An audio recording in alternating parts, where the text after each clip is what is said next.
Last video வந்து பார்த்தீங்கன்னா எட்டயபுரம் வந்து குட்டி எடுத்திருந்த மணிக்கு போட்டிருந்தேங்க. நான் நைட்டு ஸ்டோரி வச்சுருந்தேன், உங்களுக்கு எல்லாத்துக்கும் தெரியும். அதை பார்த்துட்டு ஒரு ப்ரோ சென்னையிலேருந்து நைட்டு கால் பண்ணார். ப்ரோ காலைல வந்தால் எடுத்துக்கலாமான்னாரு. சரி ப்ரோ நானும் சொன்னேன். கடைசியில் பார்த்தா காலங்காலத்தில் 6 மணிக்கே வந்துட்டாருங்க அவர். என்ன ப்ரோ நீங்கள் பாட்டுக்கு வந்துட்டேன்னு கேட்டால், ஆமாம் ப்ரோ நைட்டோட நைட்டாக கிளம்பி வந்தாச்சுன்னு சொல்லிட்டாருங்க அவர். அப்புறம் அண்ணனுக்கு குட்டி ஃபுல்லாக பிடிச்சின்னு சொல்லி 6 குட்டி எடுத்தாருங்க நம்மள்ட்ட அண்ணன். நம்மளும் அண்ணன்ட்ட அமௌண்ட் வாங்கிட்டு சந்தோஷமாக நல்லபடியாக அண்ணனுக்கு குட்டி எடுத்து கொடுத்தோங்க நம்ம.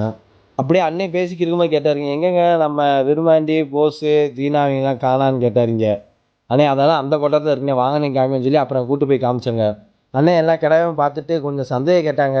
அதை எனக்கு தெரிஞ்சதை நான் எல்லாத்துக்கும் அவங்க சொல்லி சால்வ் பண்ணி கொடுத்தேங்க நான்.